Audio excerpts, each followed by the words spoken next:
Good morning. Please come and take your seats. We're going to get started. We've got a few things to get through this morning. But before I forget about it, it has been brought to my attention that trainees were sent a list of contacts for officers of the docents, which contains a misprint in my email address. So if you've been sending me emails and I haven't been answering you, that's why. This has happened to at least one person.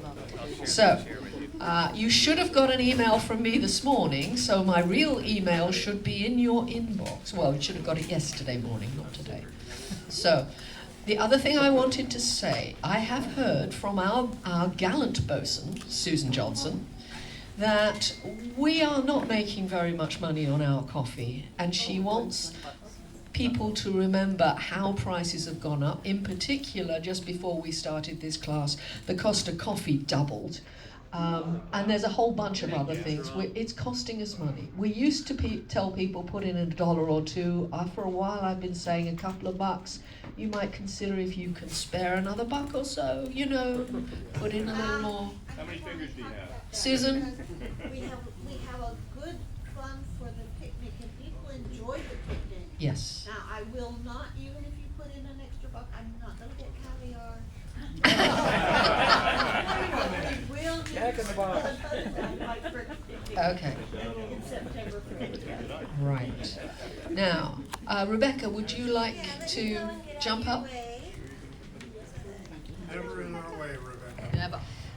So we have that tour coming up March 13th. Thank you to my senior docents seasoned docents that signed up. And I opened it for 3 shadows. So each seasoned docent will have 1 shadow. That is now full. So yes, Rick, I did see your sign up. So that one is now full. A little caution about going on a full tour. This is not an all docent tour. So shadows, please hold your questions until after the tour for your seasoned docent. Please do not contribute unless your senior docent asks you. Just watch what they're doing, listen to what they're saying, and if they ask you to say something, please go right ahead. Otherwise, quiet, pay attention, and just follow along, okay? Oh, and if you all received the survey, that's very important to me, please fill it out. Feel free to say whatever you like. Some of you, if you want to put your name and get a response, go ahead. There's a little box in the bottom. But this is very important to me to help grow our program, so please answer that survey. Okay. Before we go. Okay. Check. Oh, yeah. Before that. So, for shadow tours, coming up, I believe, Bill Prestige, where are you? He's not not here here today, today, he's camping. Okay, Bill's gonna do 2 tours. I think one was the 9th and one was 16th. It'll be posted on the web.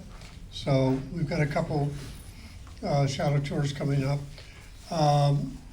Some of the people, I believe, are working still and so have trouble making tours during the week.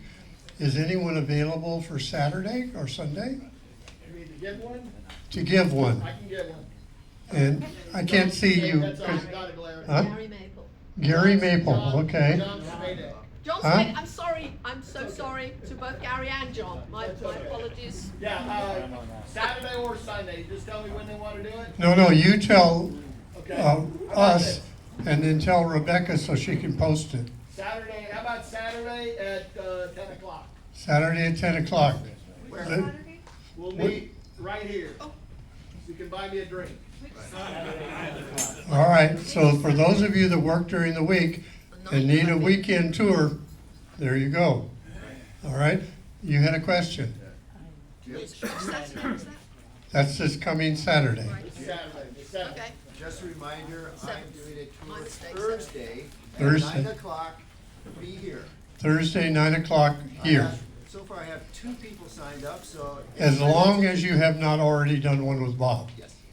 But- So if you want to do that, just show up. Okay, any other question?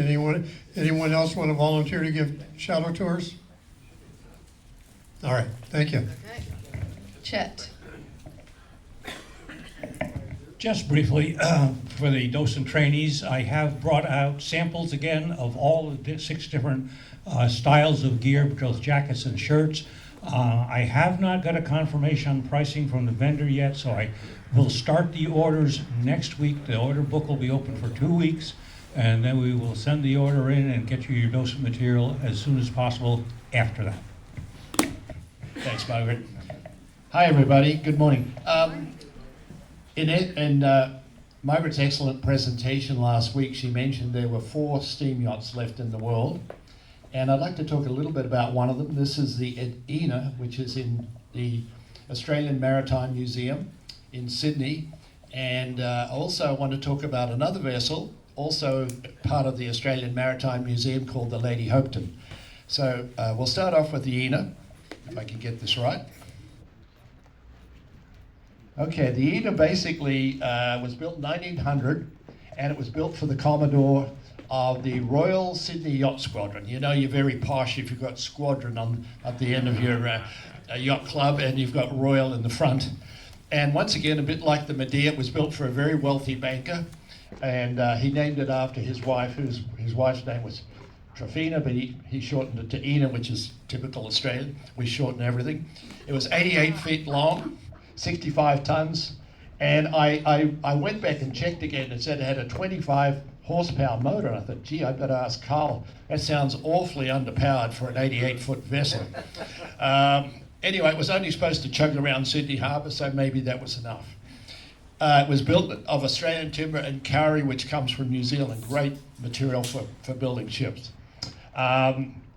Its elegance in construction was recognized by the American Rudder magazine in 1906.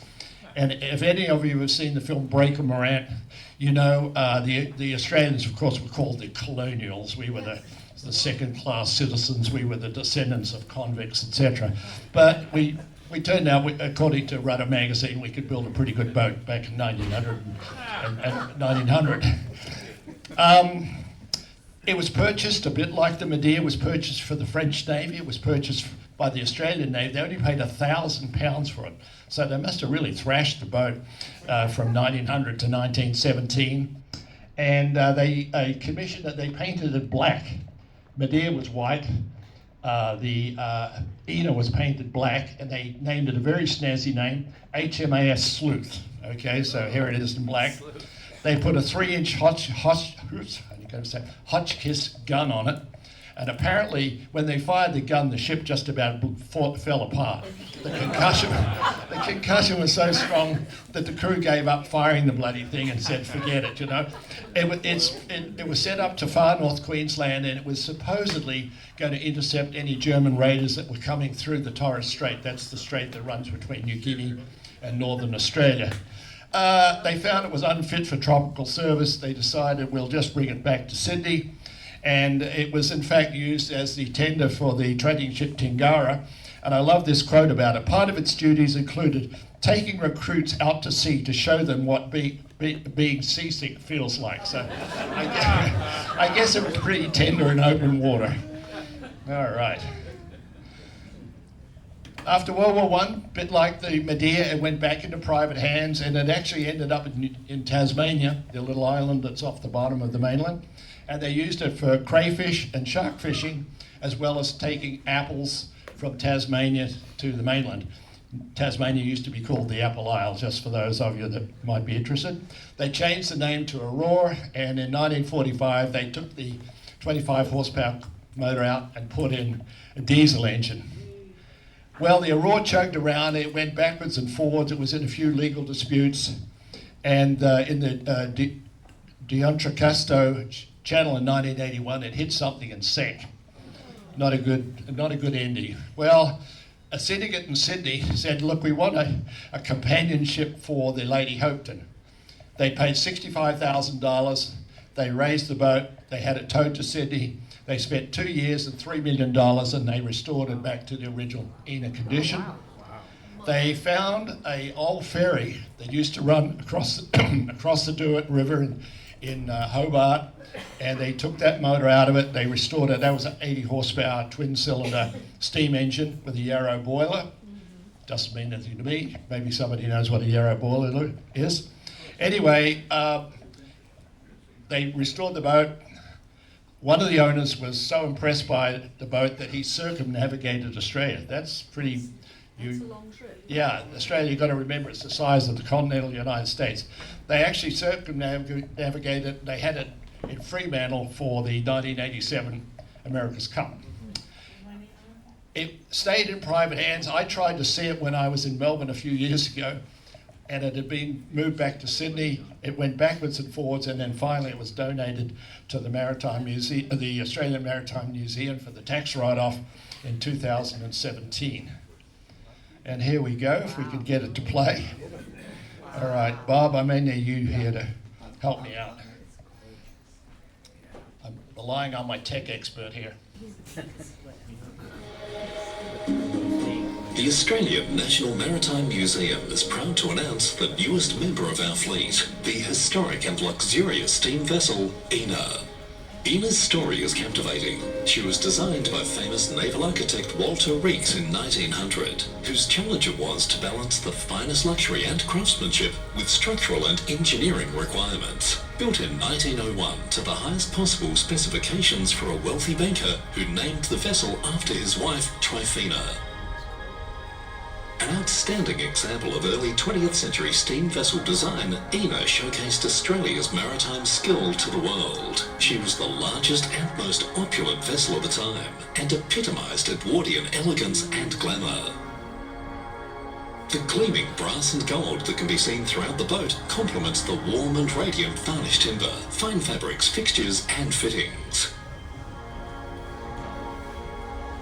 Ina is as elegant on the water today as when she first set sail in 1901, and the International Register of Historic Ships considers Ina the finest vessel of her type in the world. Her presentation is stunning. A vessel of timeless luxury and elegance, and a rare and original piece of Australian maritime history.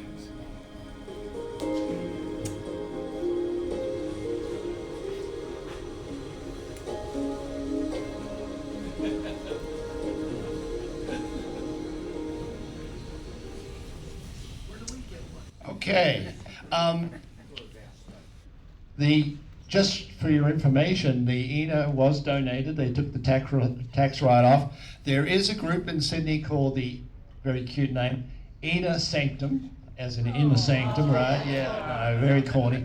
Okay, for some of you high rollers over here, it's only $5,000 for private people, $10,000 for a corporation, and you, as part of the Ina Sanctum, you get to be able to charter the Ina.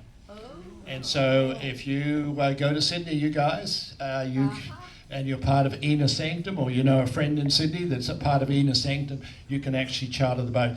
My understanding when I was in Melbourne about 10 years ago, they were renting it for $6,000 a day. Okay. So let's go on to the next one. This is the steam launch, Lady Hopton. It's only 16 feet shorter than the Ina. It was built in 1902, and it was built basically to take VIPs around the harbour. It's taken royalty, it's taken all sorts of celebrities, and it also took Neil Armstrong for a cruise as well. It's wooden hull made of kauri on American elm frames. You may recall in my presentation, Euterpe would take American timber to Australia. This could have been the sort of type of timber that they were taking to Australia. Had a teak deck house. It's 72 foot long. It has a 96 horsepower engine. So you could literally water ski behind this thing. Compared to the Ina, it's got a lot of power. It's coal-fired, still coal-fired, and it's a triple expansion engine. Australia became federated in 1901. The Queen's representative, which is our legacy to the British, was called the Governor General, and this vessel was named after his wife, Lord Hopton. We had Lady Hopton, that's the name of the boat. Was restored in 1970, and they put a new boiler in it in 1997. It is part of the Sydney Heritage Fleet that you'll see at the Australian Maritime Museum. Both vessels you can see, and both vessels you can charter. Okay?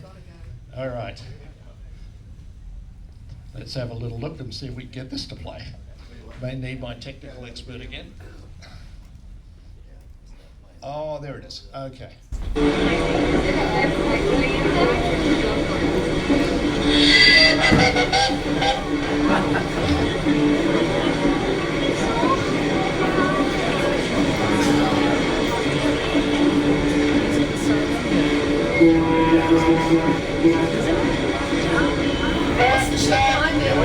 I'll tell him.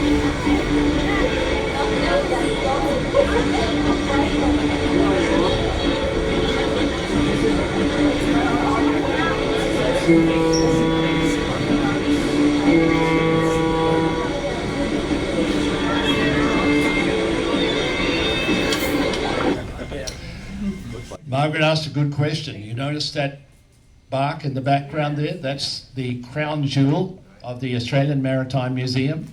It has the same status as our crown jewel over here, the star. That's an 1874 bark, iron bark, built in Sunderland in England. It's the James Craig. They take it to sea. They sail it in open water on a regular basis, and you can go out on it on the weekends. It's 600, just under 700 tons, so it's smaller than the star, but it's fully restored, and they sail it, like I said, on a regular basis. Yeah, the guy who restored it was the same that restored the Star of India. Oh, thank you very much, Carl. Yeah, Carl, thank you. And could I just throw in that they could sail it regularly because that ship had an engine retrofitted into it. Star of India has no engine. It's a National Historic Landmark, and we're not about to paint a mustache on the Mona Lisa. No, David raises a good point. The James Craig is a resto mod.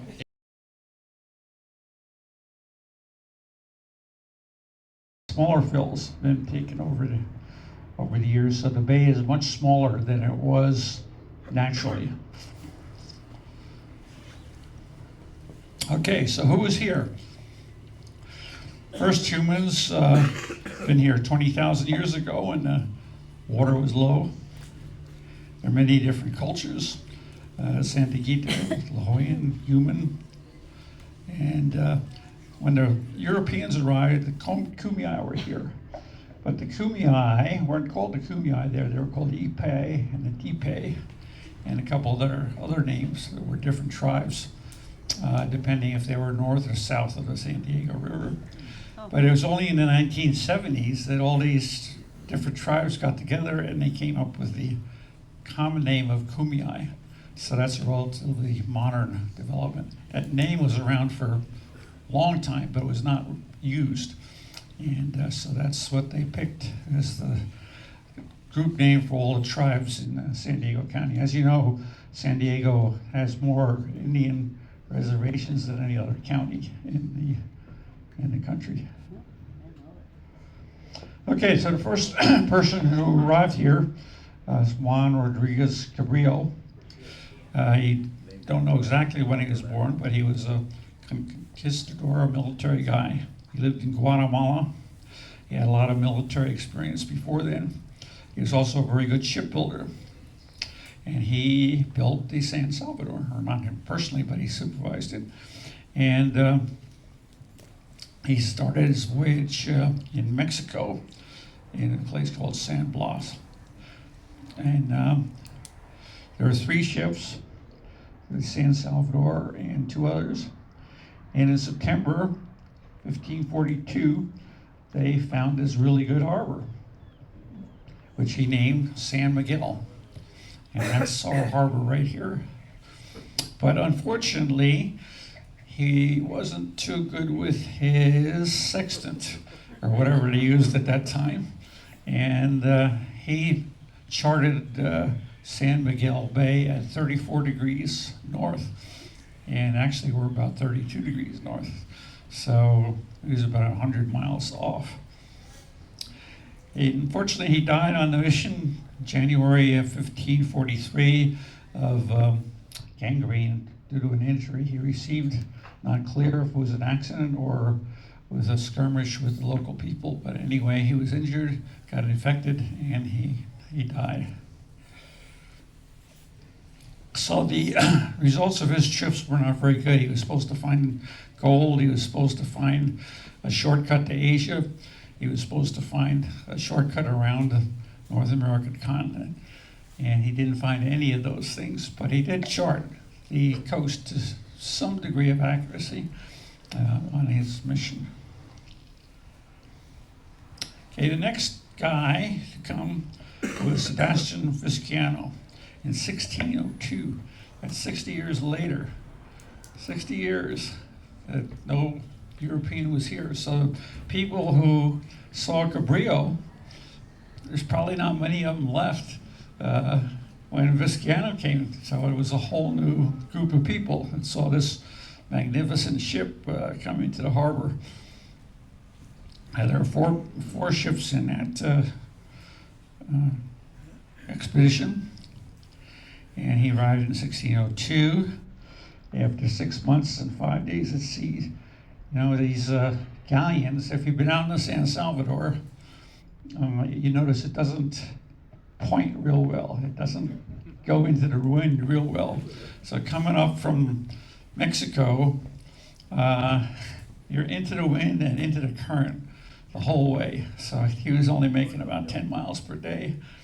And that's pretty good, I think, for a ship like that. I suspect he made some really, really long tacks out to sea and back again. So he had a lot of problems with scurvy. They didn't know much about it at that time. And the only new discovery was Monterey Bay. But he charted the coast with a lot better accuracy than Cabrillo did, and he renamed all the things along the way. And one of the things he renamed was San Miguel Bay, which he named after his saint, San Diego. And so now that's how we got our name in 1602.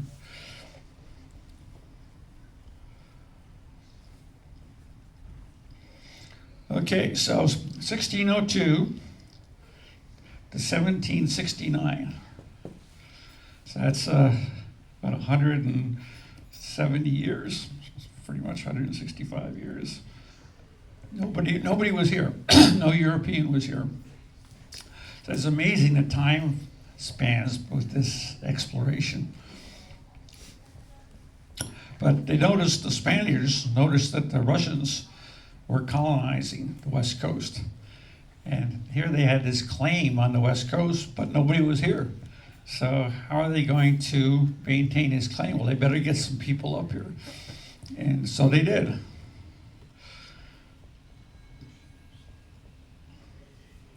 And also they wanted to Christianize the native people, at least the religious people did, but not the army so much. Okay, so in 1769, they had 5 parties. 3 came by boat and 2 came by land. And they started in Loreto, down in Baja California. And the one ship arrived April 29th in very bad shape. The crew was in very bad shape from scurvy and other things, lack of food. And the 3rd ship, San Jose, is lost at sea. The first land party arrived May 14th, and Father Sarah arrived July 1st. And the land parties did fairly well. They didn't have much problems, but the sea parties really had a tough time. Once again, they're going against that wind and the current, and it was a long voyage. So they got here. What did they find? Nothing. So they established a settlement on Presidio Hill, Presidio, and they also sent a group up to look for Monterey Bay. Now, if you remember, Visciano renamed a lot of the places, and his main mission was to find a good port for the Manila galleons that were coming back from the Philippines. And he got to Monterey, and he wrote this great report about this completely enclosed harbor. It's just fantastic. He was politically correct. He achieved his objective to find this wonderful port. But Portola went up there, looked around. He couldn't find anything that looked at all like that. So he never found Monterey. Although he did, he just didn't know it. And so he came back and said, I don't know, beats me. But they had a tough time first year. At the time, there was a Indian settlement, Kumeyaay settlement, at the bottom of the hill. And they helped out the new arrivals with food and agriculture. And if it wasn't for them, they probably would have perished because they didn't have really good supplies. But they did have their ship, the San Antonio, returned in March of 1770. So that was almost a year later with resupply.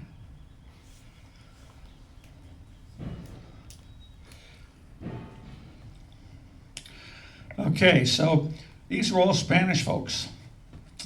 They all spoke Spanish. They were originally from Spain or descended from people who were from Spain. And not at all like Old Town is today. And there was no Old Town at this point. They were all up on top of the hill in the Presidio. And if you go up there now, there's a low brick wall that goes around that outlines where that original Presidio was. The Presidio was the military portion, and the mission was the religious portion. Okay, so where they were was kind of brackish water. The tide came in and out, so they had to go some distance to get good fresh water. So in 1774, they decided to move the mission to a better location. So they moved it over to Granville, where it is now located. And there's good farmland down below there. Okay, in 1775, the Indians attacked the mission, killed some people. Nobody ever found out just what their beef was exactly, although they'd been certainly mistreated. But what caused that attack, nobody really knows. But their outcome was everybody retreated back to the Presidio. And in 1776, Sarah came back and said, what happened to my mission? It was all destroyed. So he rebuilt it. And in 1777, some non-military settlers showed up. I don't know from where, but they took up residence inside the Presidio where they were protected. So those were the first non-military residents in 1777.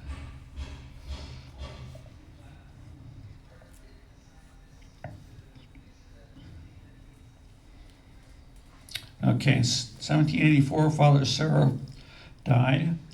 In 1793, George Vancouver took the first foreign ship into San Diego. The word was kind of getting out that there was a bay here, that maybe was a port where they could resupply and stuff. But they got here, didn't find much, and continued on. In August, Betsy arrived. Now, who is Betsy? To make the history like this, she must have been really something. But no, she was a ship, a brig, and it's the first American ship that arrived in San Diego. Also looking to resupply with wood. No wood here. Water, they had to go a long distance to get it because at that time they could only bring the ships into around Ballast Point because it was too shallow. Past that, plus they would have had to tack upwind to get out of the bay, which is very difficult for a square rigger or a brig.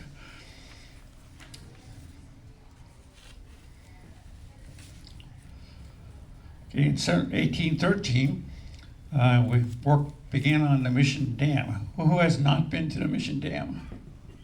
You have one, two. Yeah, it's a really worthwhile trip. It's only out there on Mission Gorge Road. It's still there, and they did a really good engineering job. It was finished in 1816, and there was a flume that ran from there down to the mission. And they used that for agriculture and drinking water, and it made their water supply much more secure. Because as you know here, it doesn't rain too often in San Diego, so they can't rely on that. Okay, in 1821, the Spanish rule ends.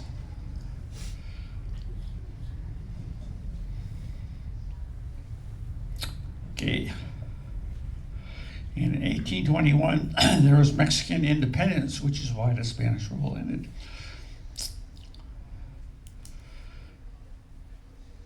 Some of the soldiers at that time came down from the hill and started building a few dwellings in what is now Old Town. So that's really the beginning of Old Town, is in 1822. And one of the oldest buildings there is still there, which is now the entrance shop for the golf course, the little golf course there. That's the oldest building in San Diego.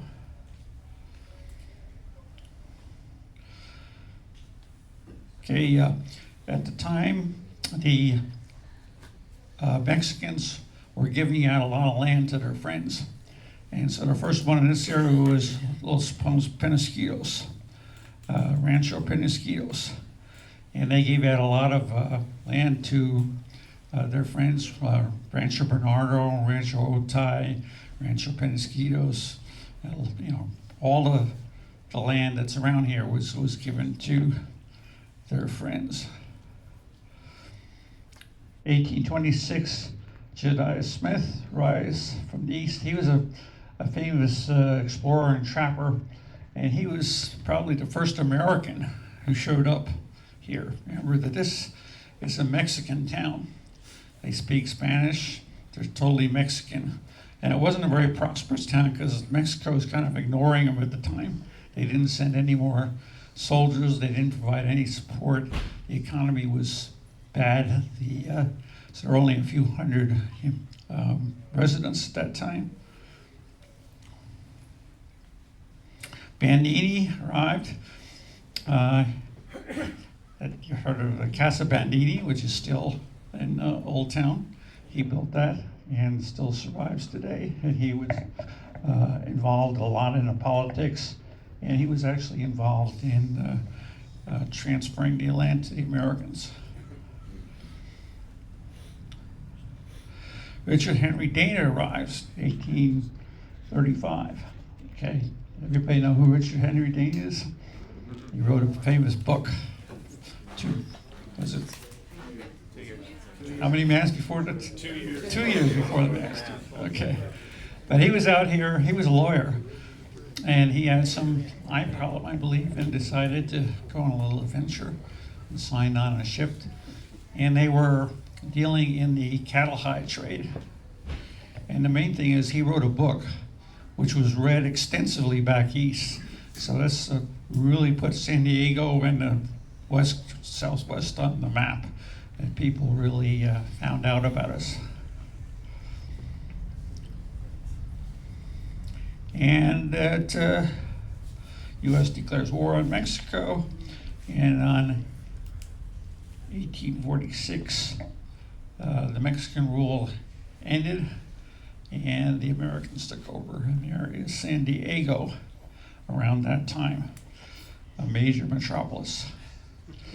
There you can see the river on the right, that's the San Diego River, and it bends around to the left, goes down into San Diego Bay, not into Mission Bay, which you can just see on the right over there.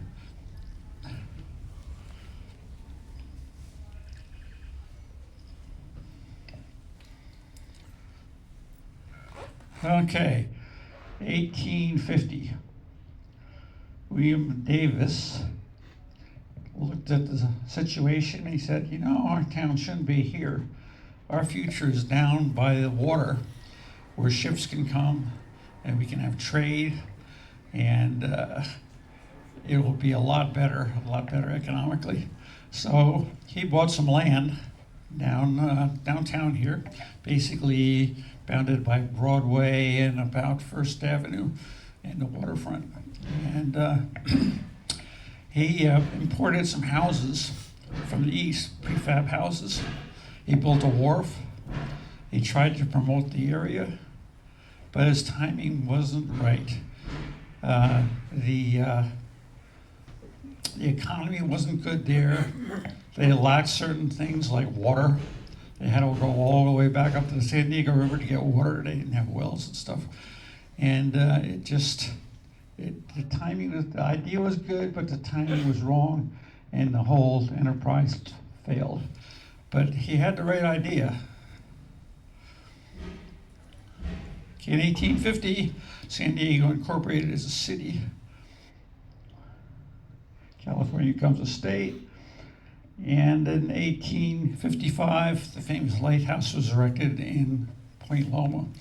And that didn't last too long because it was too high. As you know, we have June gloom, May gray here. And when they really needed the light, they couldn't see it. It was up in the fog. So after, I guess, about 20 years or so, they shut that down and put the new light down at the base of the cliff where it is now.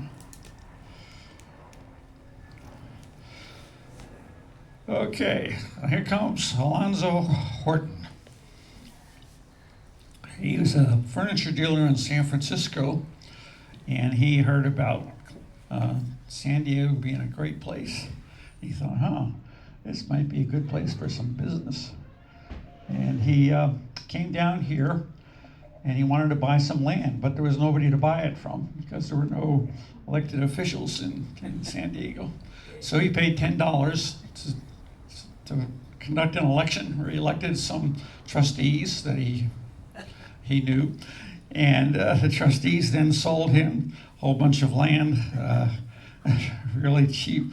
And that land was originally Davis's land, plus all the way up to Middletown, roughly, along the coast there. Okay, now he was smart. He went back to San Francisco and peddled these lots. And if you notice, San Diego here downtown, the blocks are quite small, because at that time corner lots were favored, so he made a lot of corners. And so anyway, he got a lot of money together selling this land, and was able to build a wharf. And also, this was a good economic time.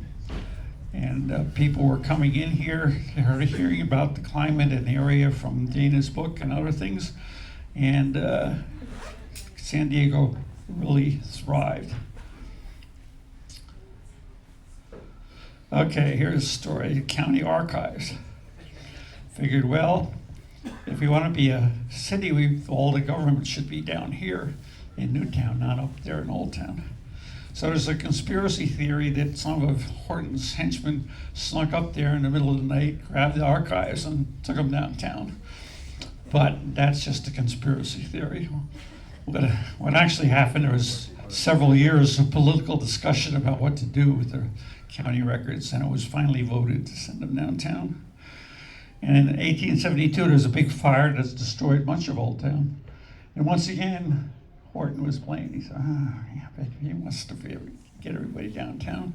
But no, that's not true. It was an overheated stovepipe that started the roof on fire, and it was a windy day, and it spread. So nothing's changed over all the years as far as news goes.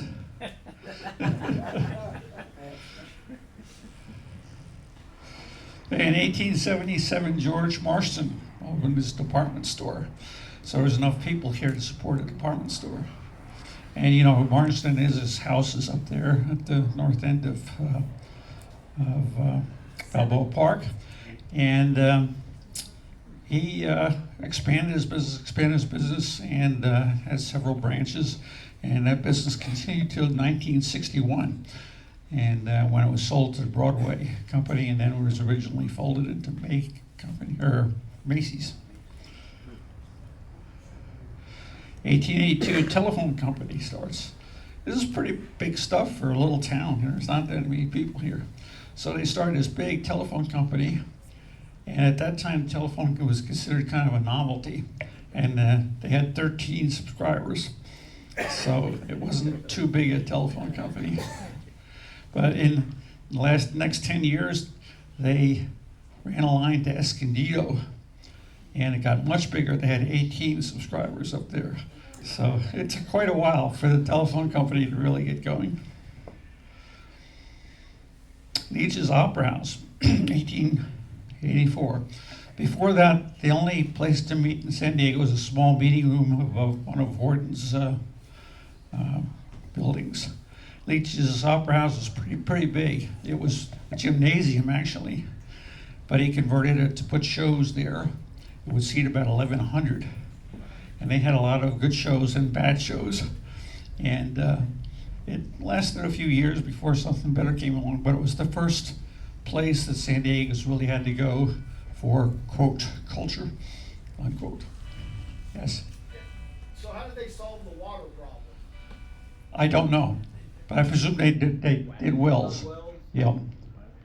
Yeah, because there is possible to get some water from wells here. And later on, of course, there was Lake Cuyamaca, and there was Otay Reservoir. But it's just piping it. Yeah, that was pretty early on that those happened.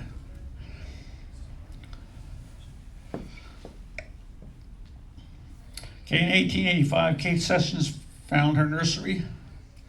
You know, Kate Sessions, there's a statue of her in Balboa Park, and the city gave her a lease on the land in Balboa Park, providing she would plant trees. And a lot of trees he planted are still in Balboa Park. She also established a chain of nurseries, one of which is still in operation in Mission Hills. And so a lot of trees you see around here, for instance, jacaranda, which are very popular, she brought here.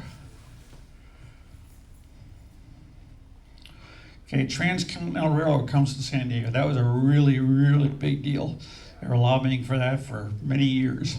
And before that, they tried to build a railroad to the east, similar to where the later Spreckles deal went. But they only got going a little bit, and the bond market collapsed, and they lost their financing, and so that never went anywhere. But 1885 was a big deal, because now we have connection to the rest of the country, and really a good opportunity for trade. First electric street lights in 1886. Those lights were on 125-foot poles. And they were arc lights. So there was an arc, and they were very bright, very bright. And they were on several street corners, and those high poles would illuminate a wide area.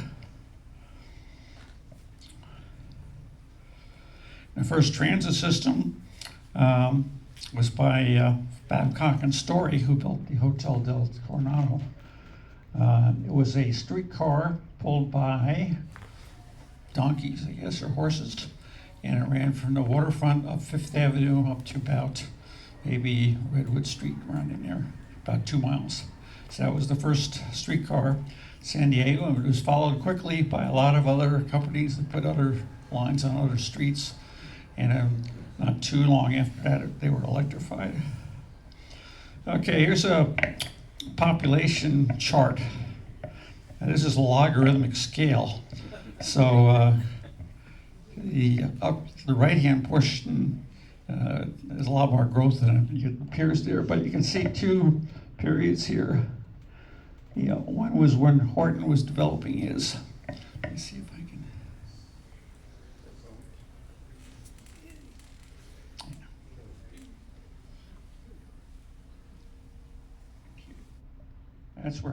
That's where Horton was developing his land. So he was a good time, and here's when the railroad came. So the economy had a lot to do with whether people were successful or not, and it was a little bit of luck of the draw.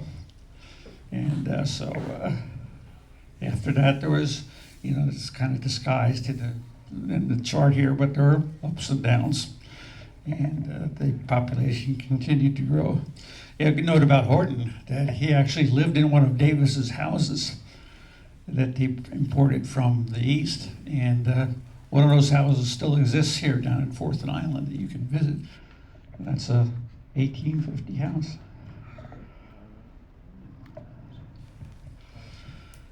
Okay, Hotel del Coronado.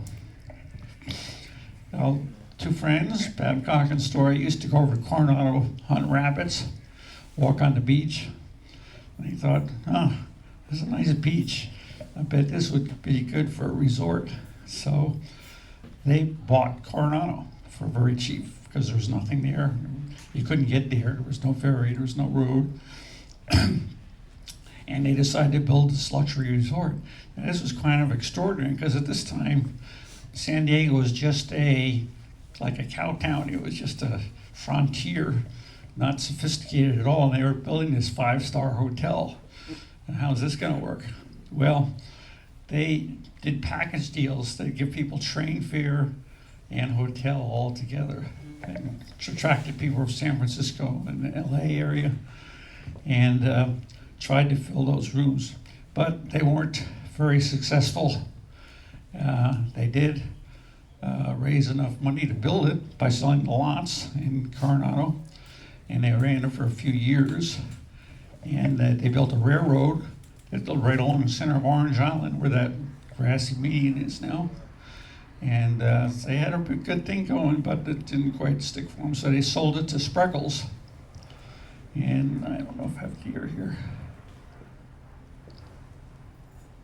No, but it was sold to Spreckles later, after a few years.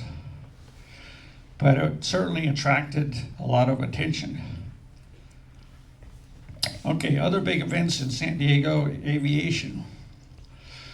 These guys up on the top left, I'm not sure who they are. There might have been somebody connected with the first naval aviation. Is that Curtis? Okay, so he was selling flying machine to the Navy, and the first flight was in 1911, I believe, and in what is now Spanish Bight, or what was then a Spanish Bight. There were also early aviation activities by John Montgomery down near the border, where he was flying heavier than aircraft at the same time the Wrights were. And some say he actually beat the Wrights, but it wasn't publicized. But I don't know if that's true or not. But anyway, he did do a lot of experimenting with heavier than aircraft. And then, of course, Charles Lindbergh, his plane was built here, and Ryan Aircraft Company, which was just north of where Lindbergh Field is now. At that time, Lindbergh Field was water. And he had the plane built here. He came here. He flew across San Diego Bay to Coronado, landed in Coronado. Said, yep, this plane will go across water. Okay, I'm going across the Atlantic. And so he did. He flew the plane to St. Louis, where he had a bunch of investors, and on to New York, where he started his famous flight to Paris. All started here. Okay, Panama, California Exposition, 1915, we all know about that. It was an astonishing project for a city. It was only a few 100,000 people at that time. And to build this huge exposition, you know, that beautiful bridge we have, all those buildings. And at the time they had competition too, that they wanted to be the World's Fair, but San Francisco took the honor. But we did it anyway. We built it here, and it was very successful. And all the buildings that were built then are still there, or a reproduction of them is. And it was so successful, it went for a second year and did become an international exposition in that second year. But you know, I'm amazed that they could do that in 1915. And we tried to do a 100th anniversary in 2015, and nothing happened. So, got bogged down in politics.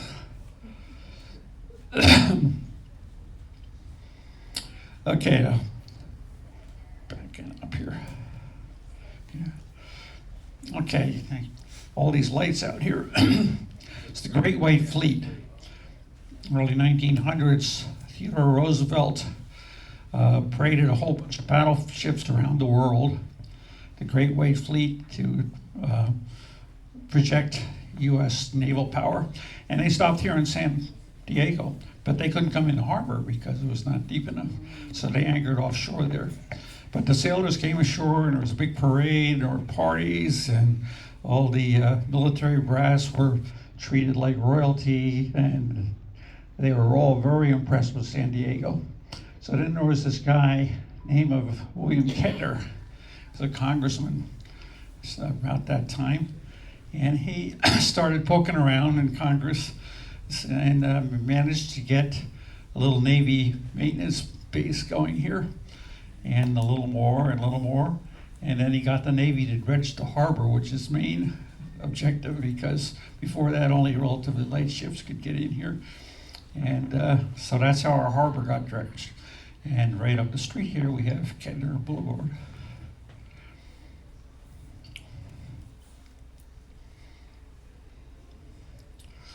Okay, so San Diego Bay in 1971, you can see the areas in shade that were filled around the airport: Harbor Island, Shelter Island, Spanish Bight.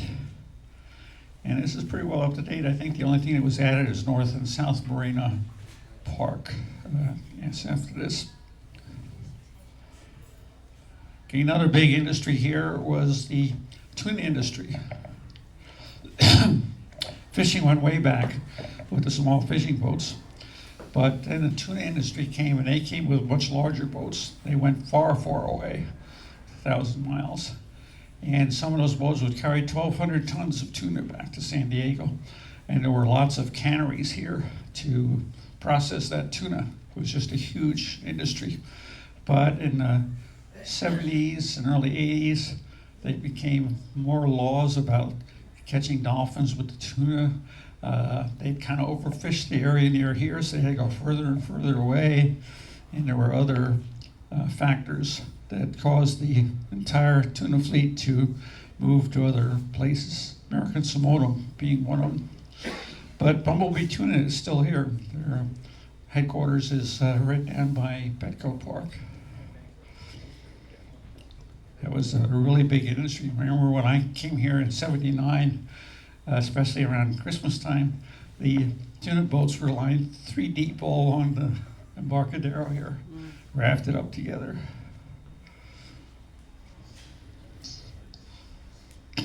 Okay, getting to the present. Just like all other cities, around the 1960s, downtown started to deteriorate. After World War II, cars became available. People started buying cars, and they wanted places to park. They wanted to be convenient. And then shopping malls popped up on the outskirts of cities. The first one here being College Grove, down off of 94. And so the downtown's kind of died off.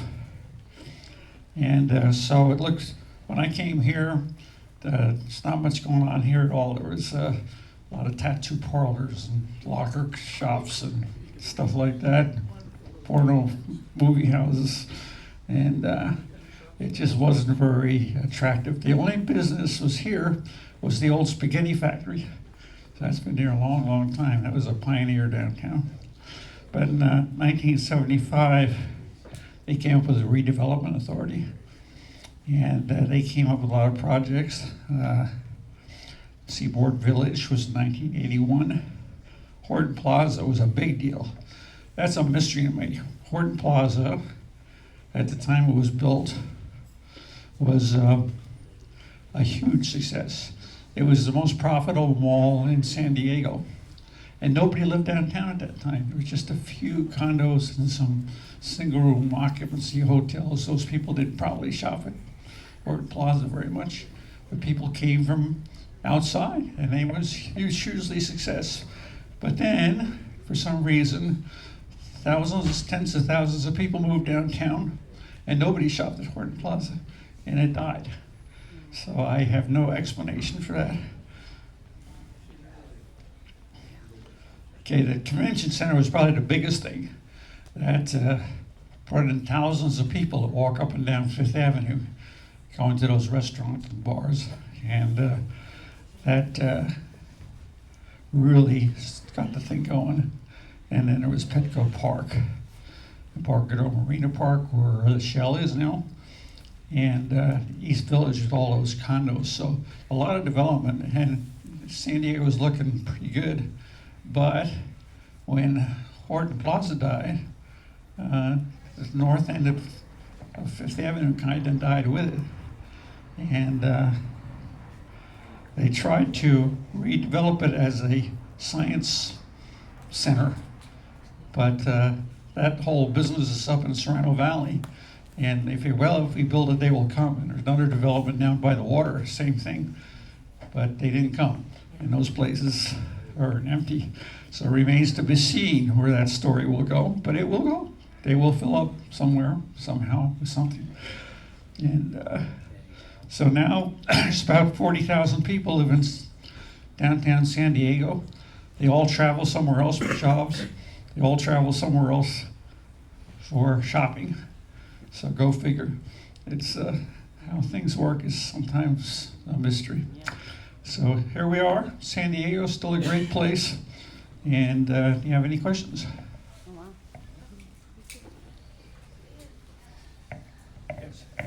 Navy, kind of a big deal, World War II. Oh yeah, that was a big deal. I mentioned the Great White Fleet. That was the start of it.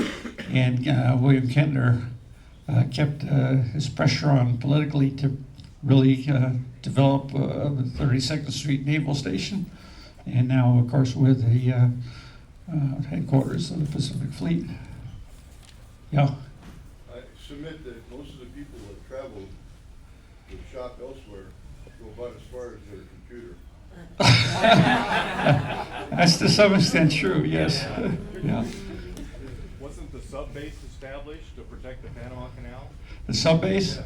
I It don't. wasn't the sub-base, it was Fort Rosecrans. Okay.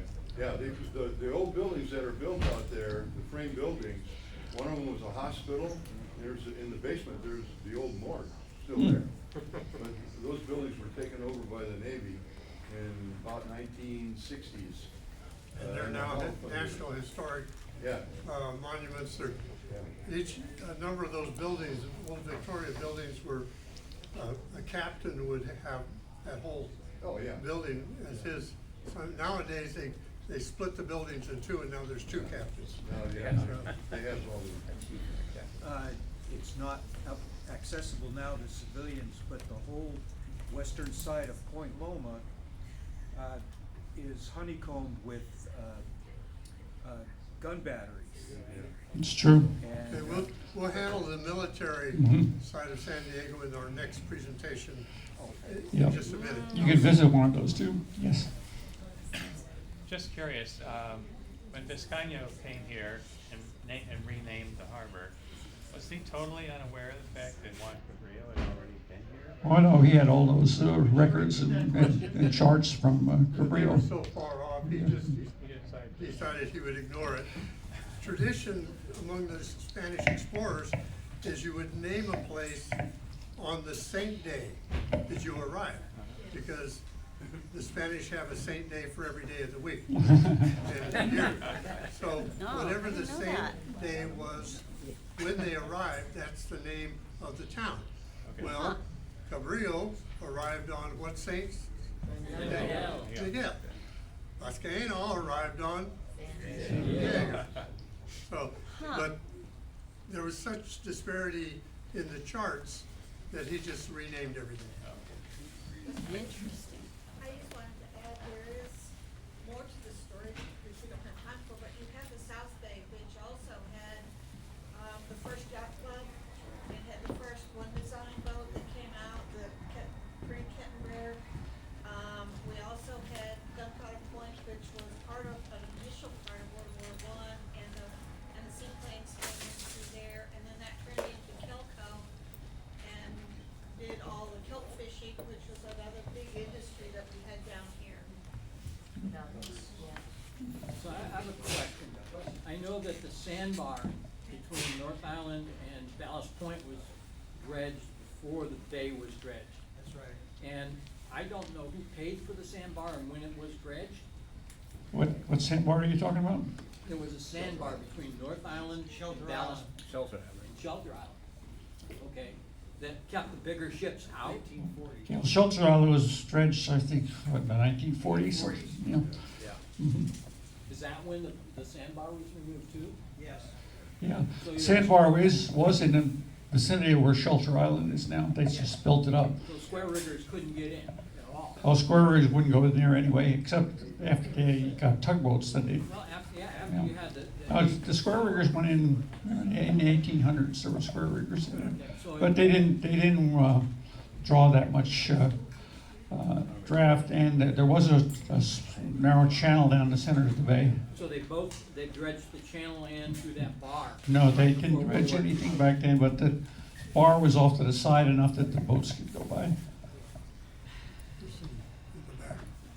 Yeah. Regarding the sandbar, during the 1920s and 30s, the U.S.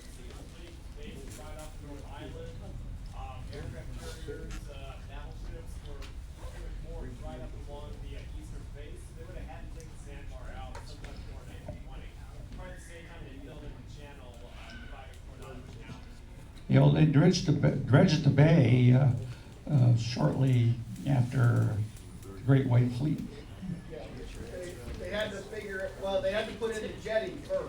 That was done in 1883 to Well, 1901. it stopped in, actually, they had to stop building it when the war with Mexico happened.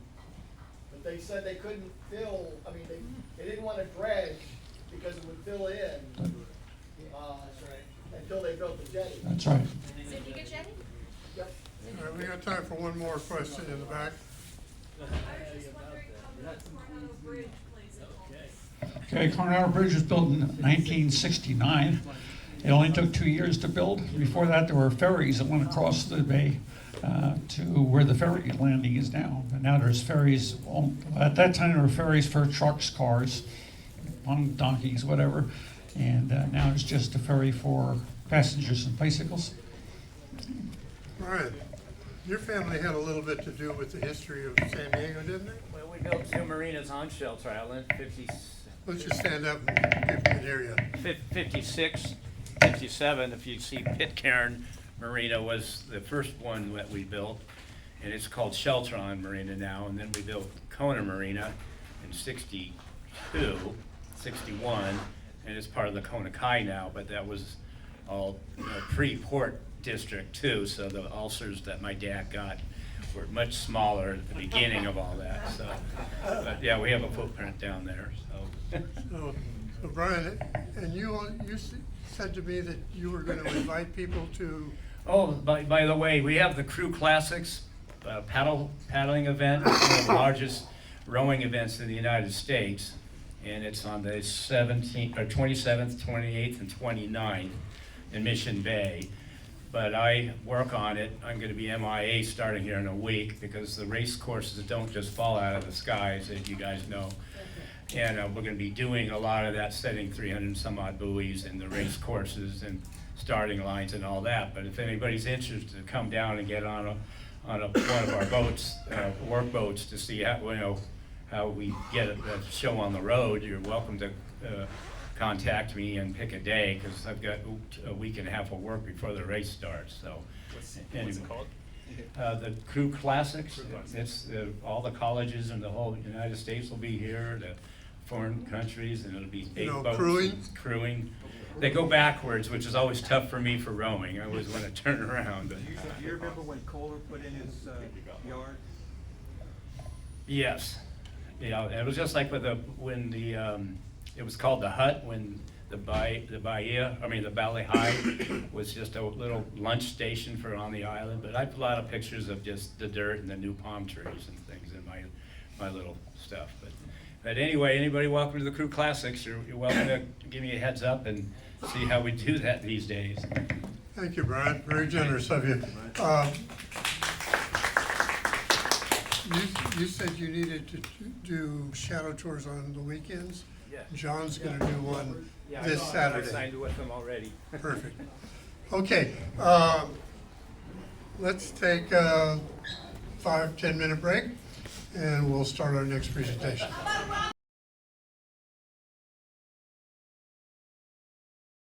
All right, our next presentation is by Gert Hutchins, who's going to do a talk on the pilot boat and naval history in San Diego Bay. Okay, welcome all. This first slide is a photograph of the pilot schooner Tom Nellis, which was one of the very first boats in San Diego Bay to help larger ships get in the bay. Where'd it go? There it is. Okay, this is the Tom Ellis of around 1900.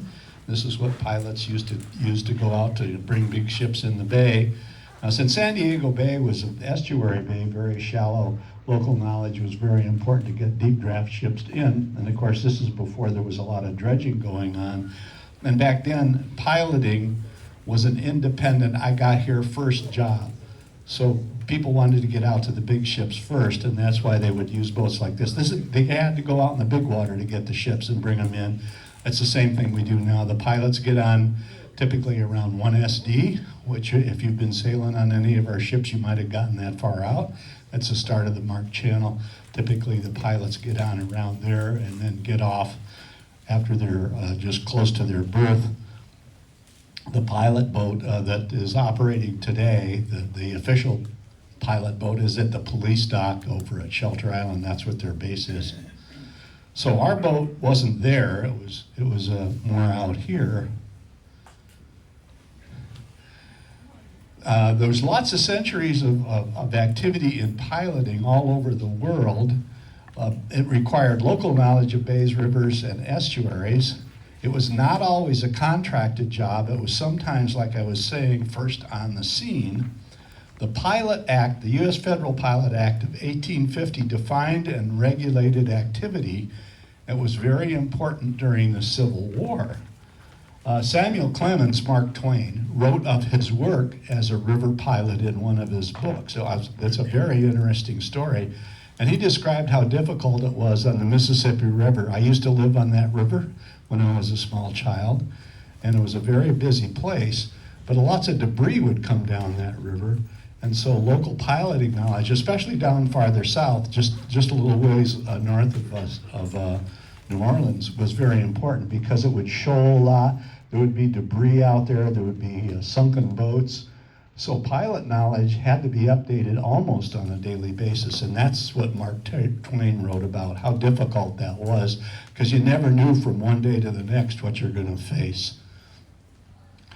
There was a lot of mention of piloting in the book Six Frigates by Ian Tall. Now that book is the history of the starting of the United States Navy for the War of 1812, and it talks about the construction of 6 various frigates, they were called, which were eventually conscripted by the U.S. government, and they were the foundation of the U.S. Navy. So the book Six Frigates is really a fascinating story. It really is the story of the birthing of the United States Navy. So we go on to San Diego. It's a square rigger area. There was not much use for pilots, as the ships could only get into La Playa area due to the shallow bay. San Diego pilot activities actually started in 1857. The problems then were fog and shifting sandbars in the channel and around La Playa, which is over kind of close to where the fuel tanks are for the Navy right now.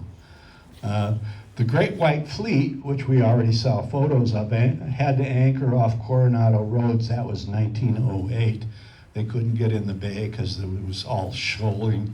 The problem being the current brings the sand around from Imperial Beach and comes straight across into Point Loma and kind of blocks the whole thing. Now, the Zuniga Jetty is partly natural formation and partly man-made.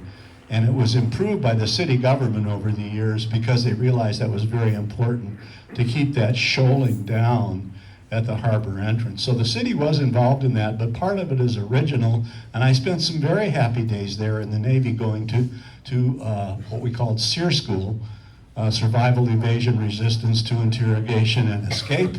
For those of you who were in the Vietnam War, well, that was one of our fun times. My beach survival class was on Zuniga Jetty, so we learned a lot about that place. Mike, tell them what SEER stands for. I did. Survival, Evasion, Resistance to Interrogation, and Escape. That's one of the schools I went to as part of my river warfare training in the Navy. Anyhow, the Tom Ellis, which was one of the early boats here for piloting, was 42 feet long and operated from 1893 to 1913. And of course, the Great White Fleet was here in 1908, but they couldn't come in. In the early 1914, a pilot brought in the square rigger Desai. And there's the Desai. So you see, even that late, 1914, square riggers were still economically viable, because this boat was brought into San Diego Bay by the early pilot boat.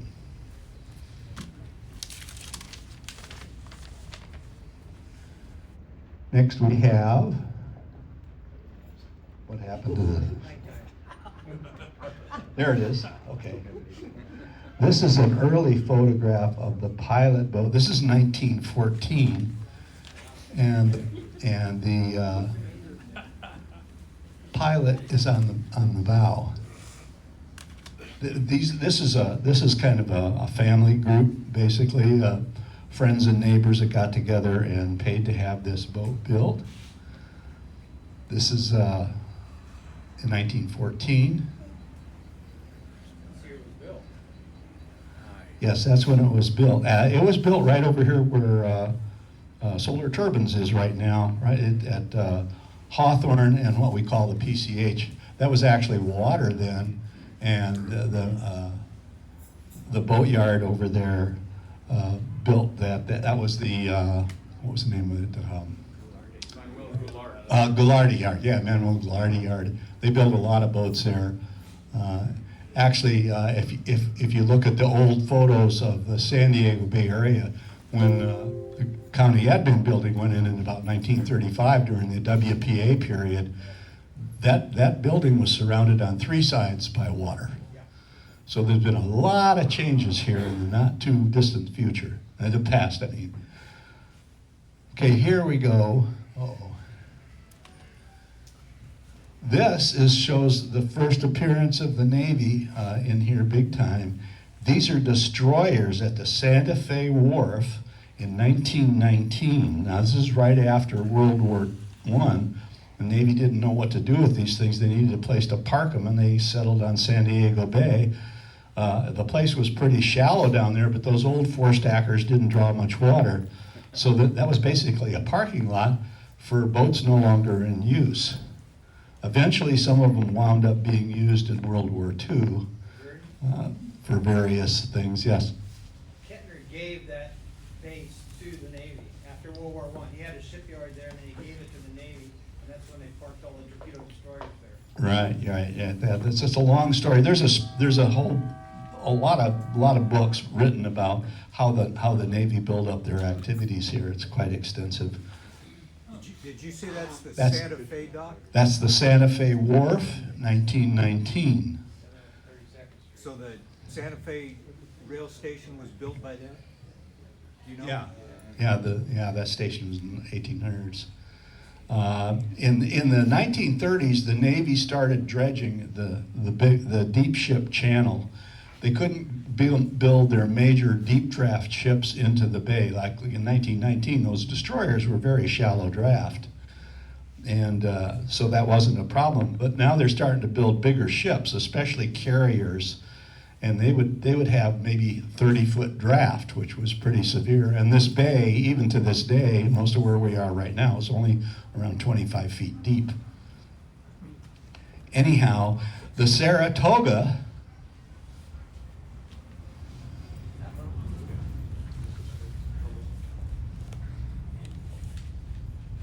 there it is. This is the USS Saratoga CV-3 in San Diego Bay in 1941. And the only reason they could get there was because the bay had been dredged by the Navy for this very purpose. The Saratoga entered the bay for the first time on November 6, 1931. It was stopped by fog on their first attempt, and there was no mention in the story of that of a pilot boat going out to get them. So our boat was built by Captain Peter Johnson, who contracted with Emmanuel Gilardi Yard to build a powered pilot boat in his yard over there at the PCH in Hawthorne. Butcher Boy was also built by that yard. The boat was launched August 3rd, 1914. These are the pilots on the boat that year, 1914. Oh, wait, this is the 1930. These are the pilots on the boat in 1933. This is a later photo, but it's very similar to the one in 1914. Not a lot of change there.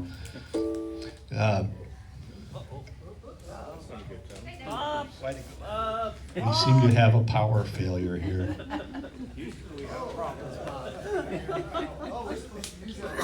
This is typically when you call SDG&E and they say, we don't know you.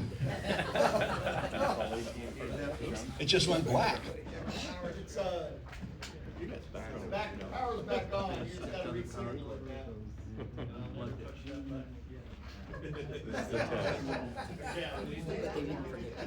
If I sold power generators, now would be the time to advertise, right?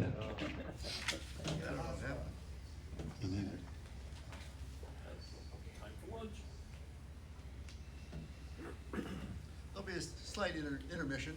That was serious, I don't know. See, that's on. Bob, were you the kid in school that ran the projector? The audio visual guy? No, I was in the back smoking dope.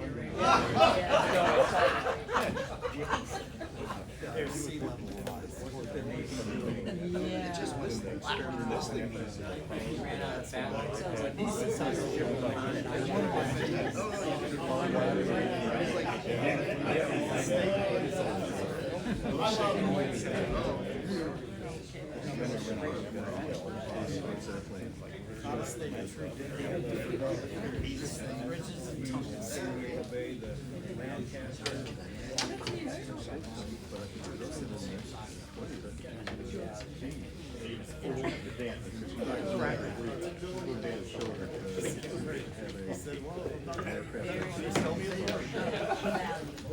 When I worked in the electronics industry, especially in field service and X-ray, our first question when we walked into a room at a customer site, typically a hospital, was, is it plugged in? Yes.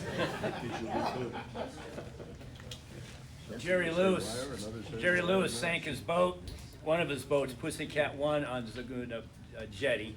Nobody was at the helm, and he just ran right into it. We had to buy him another boat. So did John. Yeah, I've been out there many times. I used to sail out of Shelter Island for about 11 years on my boat, and I always liked to go out past the jetty in the summertime when the visitors were here, the people who were just here for summer times, and I wondered how many boats are parked on top of Zuniga Jetty, because people didn't look at charts, because part of it is invisible at high tide. And if we have king tides, maybe all of it's invisible except for the light out at the end. And it was not uncommon to see 2 or 3 boats parked on top of Zuniga Jetty. What fun! Shallow draft. Still happens. All right, we're booting. Remember the old days of Windows? Control Alt Delete. Remember that? No, it was, even though the external power supply was attached, there was no signal coming from it. There we go. Hero. Musk doesn't have anything on you. I hope he charges reasonable fees. It's an emergency. Yeah, That's all we do.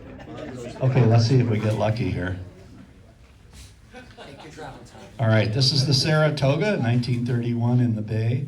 Now with this photo, if you look carefully, you can see even in this photo as late as 31, that there's been a lot of changes in the bay since that time. Things have moved around a lot. You know, when the aircraft thing started over there in 1910 with Glenn Curtis, the Army and the Navy were over there because he trained the very first Navy pilot and the very first Army Air Corps pilot in 1911.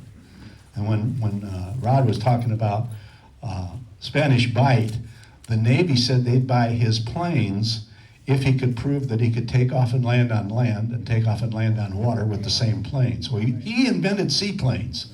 This is a very famous place for aviation. A lot of people don't know that. Glenn Curtis invented seaplanes, and he did the first flight of a seaplane in Spanish Bight. So there's some more history for you to tell the tourists, that it's not just about boats. It's very important in the aircraft industry. For the Navy pilots, North Island is the hub of the universe, because that's where it all started. The birthplace of naval aviation. Yep, and I have friends who were in naval aviation that I see every week. Okay, this is a 1933. As I said, these are the Bay pilots. You notice that the deck house is a little bit different. We've altered it. It's changed a couple of times. That's the original, and they would just go out from the shore to meet the boats on this boat. Okay, now we get into World War II, and these guys are starting to get really, really busy because they are bringing in the warships. The pilot boat carried the Bay pilots who were self-employed from 1914 to 1996. It was owned by eventually they formed an association, so the boat was actually owned by the Bay Pilots Association of San Diego. And they had some scheduled calls, some on demand. Nowadays, the Navy has its own pilots who are federal civil service employees. They no longer use the civilian pilots. They have their own. Our pilot boat was conscripted by the Coast Guard for use during World War II. The deck house was enlarged to house pilots for days at a time, and faster picket boats would carry the pilots out to the big ships from our pilot boat. So now next we have a photograph. This one, this is a World War II APA, that's a personnel carrier, a troop ship. This is the USS General G.M. Randall, and this was during World War II. You can see how small the pilot boat looked compared to that. Obviously, it was if it was inshore, the pilots are getting off, they're not getting on. Because typically they would do a transfer in the bay, and when they got on the ship, it was way out in the ocean, so that they got into the main channel all the way out of what we call 1SD. The boat was donated to Maritime Museum. It was donated in 1998. Captain Ed Silva took it out of service in 1996 because it was a real wreck. Part of the problem was it was in constant use, and they never had time to really stop and rebuild it. Consequently, they were doing emergency repairs kind of on the go over at their dock, and so that's why most of the frames in that boat had been sistered, because the thing was literally falling apart from overuse. So that's why it was in such bad work. Okay, there's the modified boat, and this is the last 4 pilots that served on that boat, and the year is 1992. The hull was once we got it, the hull was stripped down in the B Street shed, and the work was done on the stern and the prop. There it is. Now I don't know. I call this a new build. I don't call this repair. When you get this far down, it's like jacking up the jackstay and running a new boat under it. That was good. We're going to do a little repair here. Right on, sisters. Anyhow, the restoration took place in the B Street Pier from 1999 until 2002, with a total tear down, many frames replaced. The deck house was changed back to the World War II configuration and narrowed to meet the ADA law, but I've never seen a wheelchair on that boat, even though we had to follow those regulations.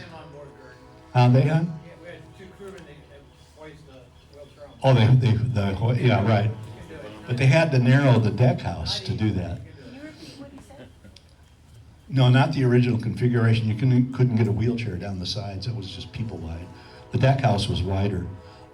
Anyhow, the motor in that thing at the time was a Caterpillar 3408, a 255 horsepower engine that was rebuilt by Hawthorne Machinery of Rancho Bernardo.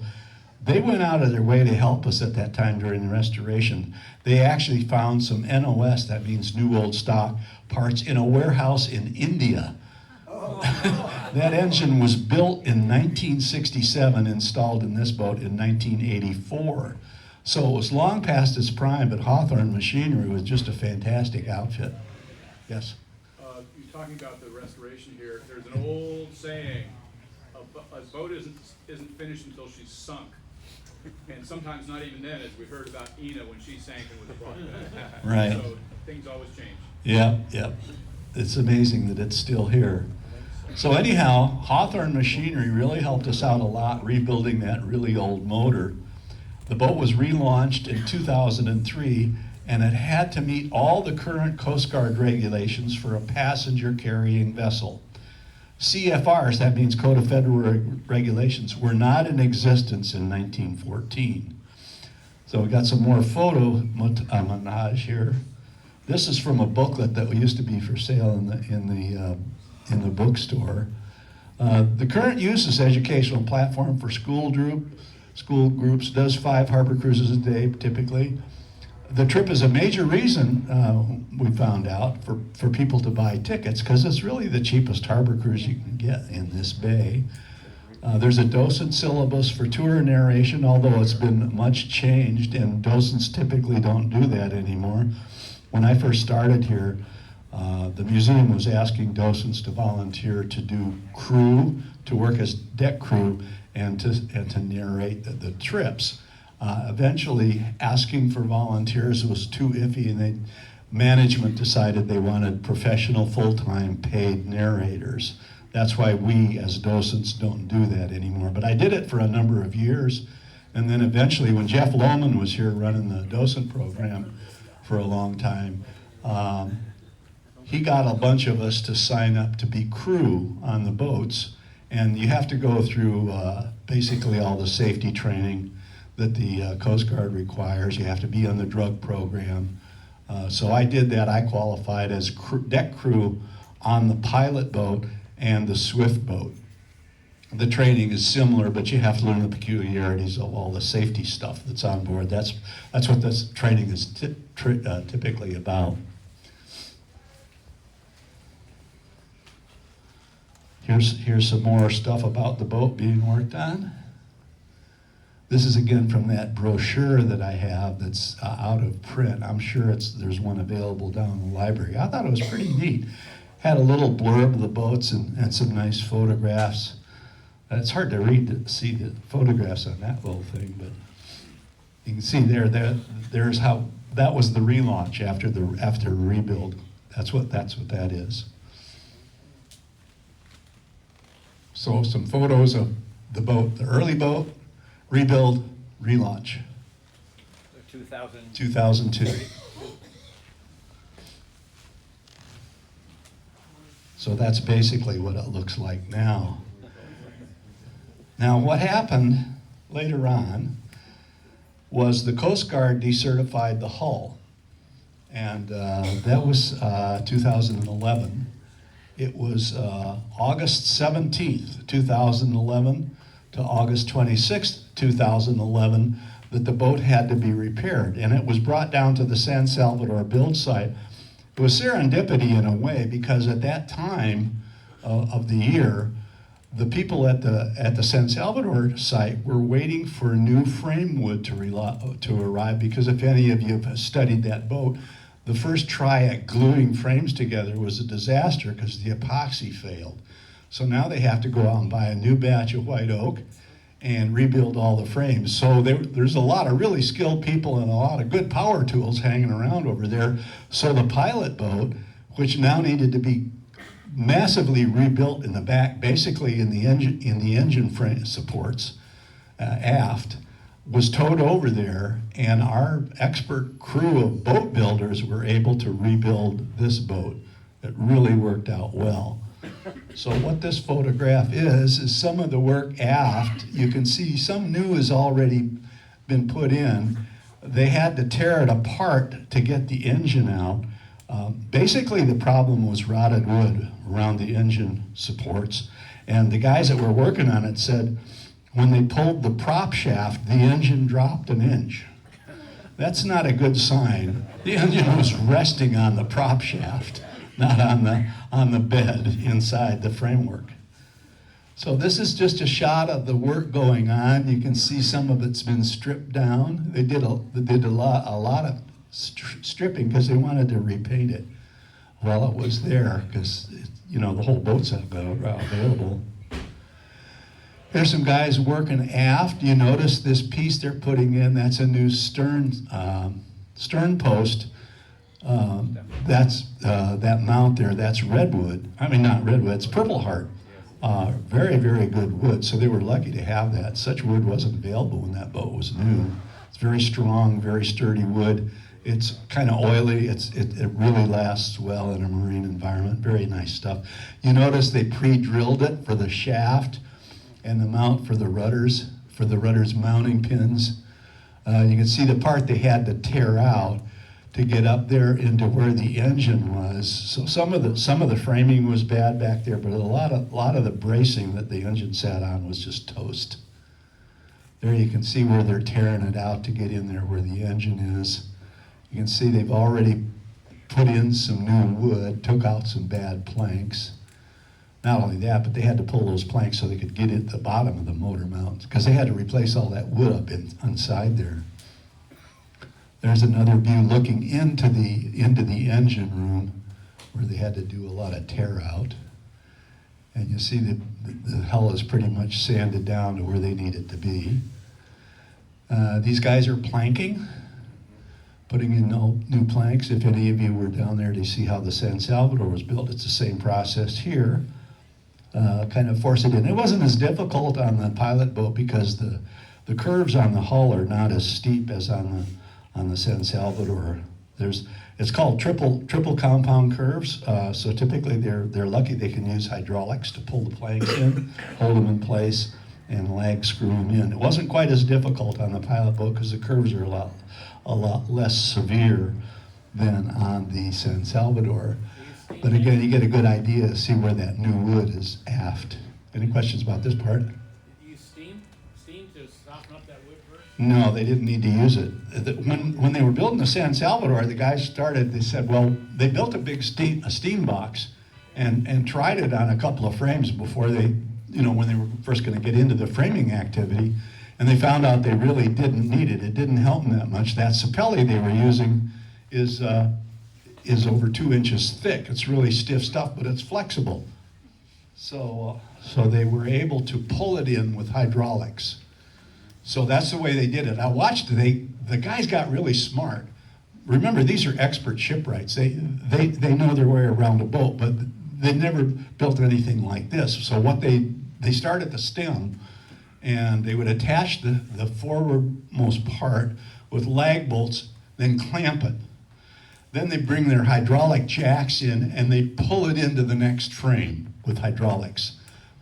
Clamp it, drill it, lag bolt, step and repeat. And they got so good they could do 4 or 5 frames in a day. They really got a technique going where they had a crew of 4 or 5 guys doing that. But they had to figure out how to do something like that with really heavy planks, with really bizarre shapes. And the shapes were custom cut for every single position. Not quite so bad for the pilot boat because there were a lot of pretty straight runs there. This is how the paint job looked. Now, what was the name of that guy who was a painter? His father worked in the model shop. Sal Bompensero. Huh? Sal Bompensero. Oh, yeah. Sal Bompensero. Yeah, his father was a master model builder here. I watched him build the model of the Cuddy Sark. Fantastic piece of work. That boat took a year to build. Anyhow, Sal was a fanatic about paint jobs, and he wanted to put 9 coats on the pilot. And what you see here, I talked to him a lot about this because I wondered what he was doing.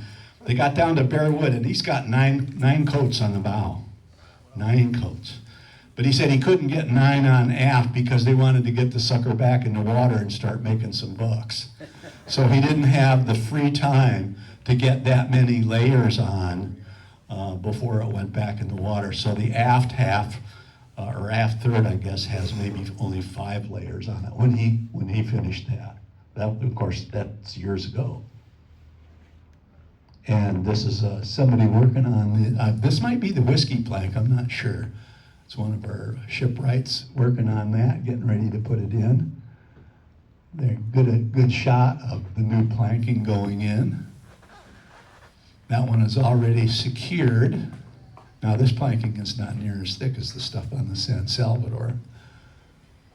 There's the rudder. Interesting story about this rudder. That's a big hunk of wood there. That sucker weighs many hundreds of pounds. If you look closely, you see there's a big bronze rod. It's solid, goes all the way through, and then that wood is strapped to it. Well, that's the rudder post. It's just like I say, it's a solid rod of bronze. So it sits in a pocket down at the bottom. There you can see the prop mounted, so you can see how that worked out.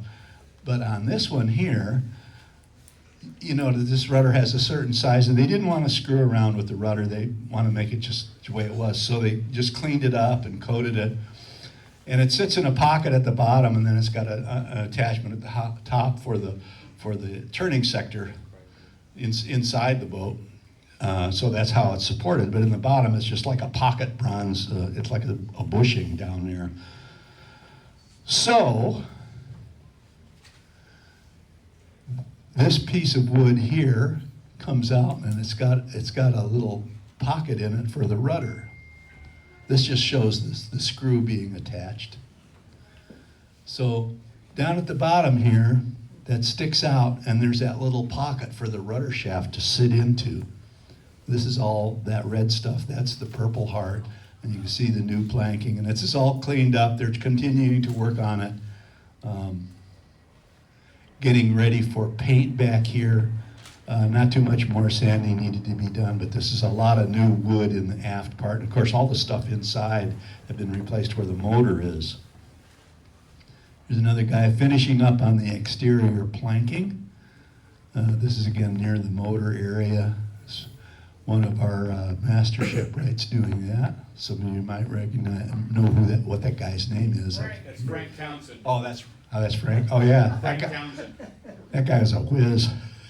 If you want to know about boats, he knew about boats. He knew everything. Okay, here's some new and old. And this is a guy sitting underneath there. The boat is being painted. You see the sail is moving back. You can see the area there on the keelson, or the keel there, where he stopped painting, and the reason for that was so he knew how many coats he had put on. Each coat was a different color. So that's what that is, that stripe down there, that's actually different layers of paint. So he was working his way back, and where those guys are working underneath putting the planking on, that's the area he could not get 9 coats of paint on, because he wanted it back in the water soon. So there's a good example of what Sal was doing. That copper bronze stuff, that's the outer layer. And he has a lot of layers of sealer, primer, all sorts of stuff. Like I said, 9 coats he wanted to put on. So this is getting towards the back. He didn't get all 9 on, but where that copper bronze stuff is, that's 9 coats. So it's really well protected. More planking work going on, just finishing up here on the starboard side aft. Now you can see where the rudder goes in that hole there. And a funny thing happened. I happened to be there that day, and I heard this conversation because I was standing next to Jim Davis when he comes down to see how things are going, because they're going to install the rudder. So the guys pick it up, and they move it over there, and they go to set it in, and it won't fit. Duh, it's too long. The rudder's not too long, the rudder post is too long. And the reason is the distance between the hull and the shoe at the bottom had shrunk with the new wood. It wasn't exactly the same as the original. So they were off by a couple of inches. Oops.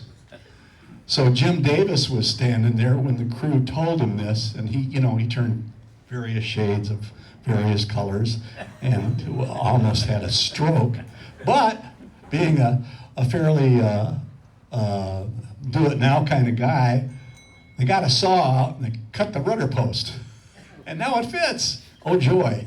That was a funny story, though. The look on Jim Davis's face was worth $1 million as I watched these guys tell him, oh, it doesn't fit.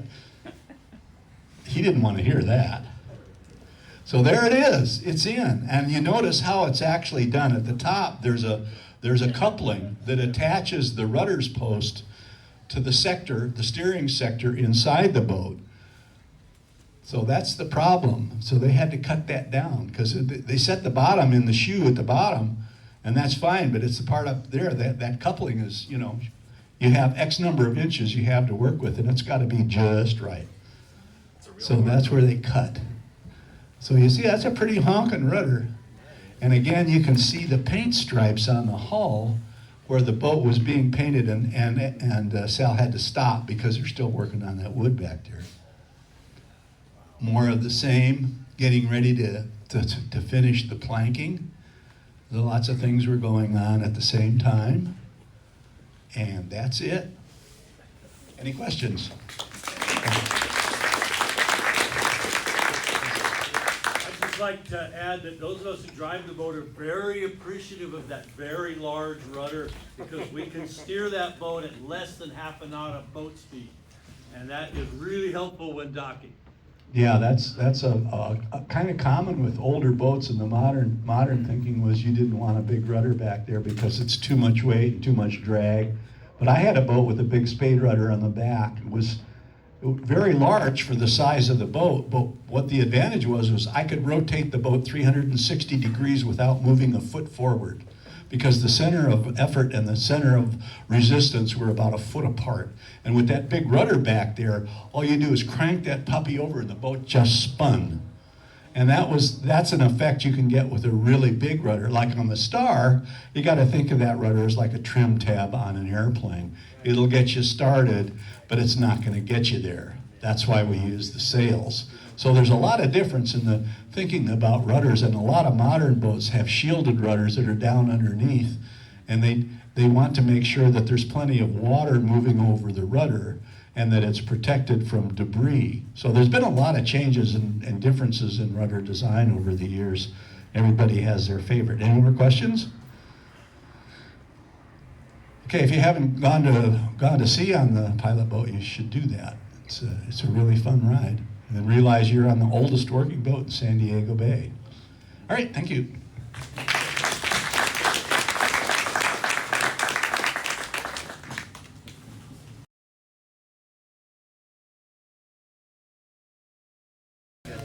We're going to, at short notice, ask Gurdon to lead a walkabout for the trainees on the pilot, of course, since we are finished and I don't see... Maybe down at the pot. You know how to get there? Yeah. Yep. Down low and you go out that way. Across Actually, the Medea. you get on off the deck of the Medea. Yes.